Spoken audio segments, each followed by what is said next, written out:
Selengkapnya soal kematian mendadak puluhan ekor kucing di kawasan Sunter, Jakarta Utara ini sudah bersama kami virolog Muhammad Indro Cahyono.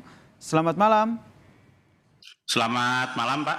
Selamat malam Mas Indro, salam sehat. Ini terkait dengan kematian puluhan kucing secara misterius ini. Kalau menurut Sudin Ketahanan Pangan, Kelautan dan juga Pertanian Jakarta Utara, kucing yang mati tidak ditemukan busa di mulut dan juga mengeluarkan air seni. Apakah gejala serupa pernah terjadi sebelumnya?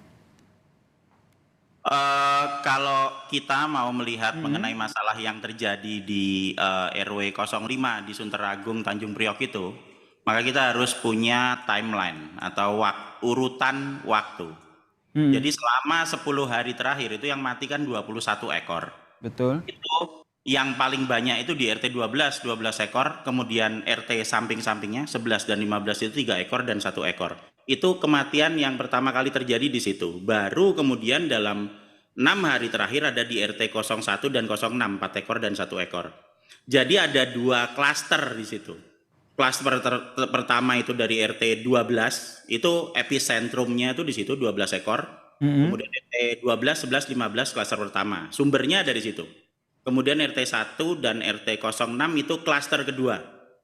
Nah, dari sini, kalau kita lihat secara epidemiologi, berarti kita sudah tahu sumbernya nanti dari situ. Maka yang harus dicari sejak awal apa yang terjadi di RT 12.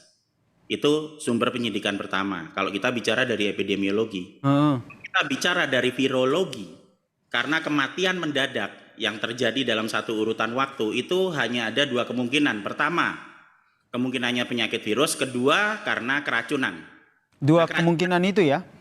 Hanya 2 kemungkinan itu jika terjadi kematian massal dalam waktu cepat. Virus dan juga keracunan ya? Ya. Nah, kalau kita bicara virus, yang paling sering menjangkit itu hanya ada 2, itu yaitu cat distemper, feline panleukopenia virus. Yang pertama, yang kedua rabies. Itu. Tapi sebelum kita nanti mengambil kesimpulan seperti itu, maka kita harus tahu dulu sifat-sifat hewan yang terkena seperti apa. Kalau misalnya dia terkena rabies, itu kucingnya tidak akan pernah berada di lokasi yang terang. Pasti sembunyi semua di tempat gelap dan tidak berani mendekati kucing yang lain. Jadi itu kemungkinan pertama. Kemungkinan kedua, kalau kita mau bilang ini bahwa cat distemper itu menyerang usus. Jadi sebelum mati itu dia akan muntah dan juga diare yang baunya amis sekali dan berbau seperti darah. Nah, itu juga dia sangat jarang berada di lokasi yang terang, terbuka seperti itu. Dia biasanya nanti ada di daerah yang dingin, dekat-dekat kamar mandi karena dia demam. Nah, jadi kalau dari 2 kemungkinan itu, kalau kita lihat secara analisa mendadak saja, kayaknya kemungkinan kecil. Condong kemana, Mas? Kalau saya tidak melihat ini sebagai sepintas saja ya, karena ini bukan kesimpulan. Betul. Ini harus kita garis bawahi dulu ya. Ini hanya sepintas berdasarkan informasi yang kita dapatkan dan kita menantikan penyelidikan lanjutan begitu. Tapi kalau dilihat sepintas seperti video yang kita tengah tayangkan saat ini, bagaimana kondisi kucing, menurut Anda ini condong kemana penyebab kematiannya? Menurut saya lebih ke keracunan. Kalau menurut saya. Lebih ke keracunan ya, oke. Ya. Tapi kita akan tahu apakah ini penyakit virus atau tidak setelah kita melakukan uji nekropsi. Jadi kalau di manusia itu otopsi, forensik ya. Kalau di hewan itu nekropsi, itu nanti langsung akan ketahuan kok. Dan jadi, untuk nekropsi ini waktunya berapa lama rentannya? Saya bisa melakukan itu dalam waktu 3 jam.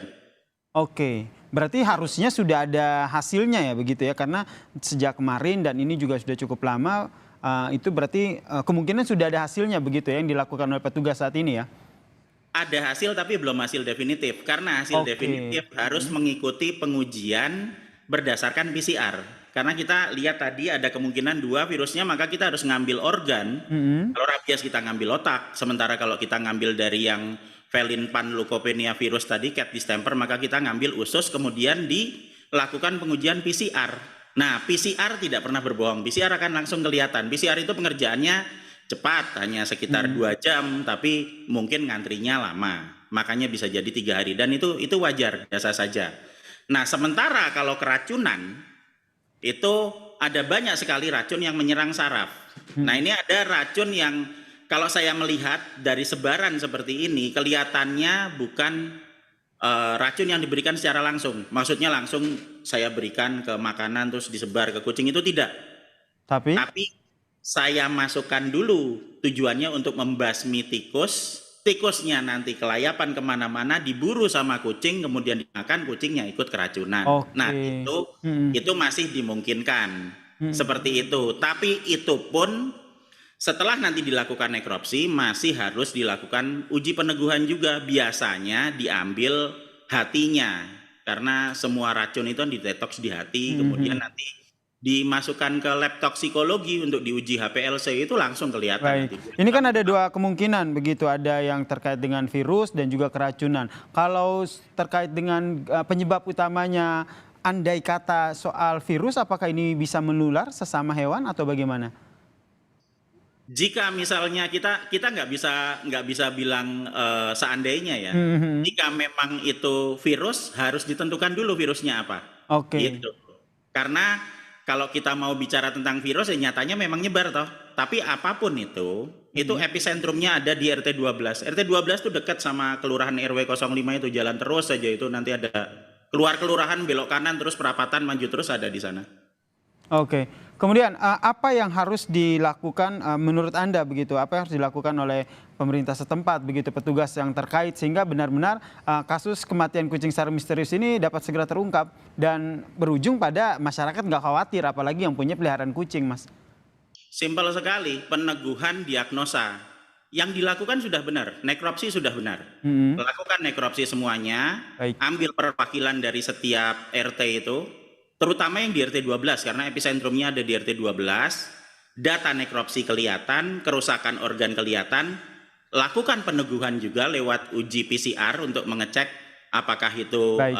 virus apa, dan juga uji HPLC di lab toksikologi untuk melihat racun seperti apa yang ada di dalam Baik, tubuhnya. itu yang nanti kita nantikan bersama, bagaimana peneguhan diagnosa penyebab dari kematian kucing ini ya, sehingga dapat terinformasi secara jelas benar apa penyebabnya. Terima kasih Muhammad Indro Cahyono selaku virolog telah bergabung bersama kami di Kompas Malam. Salam sehat.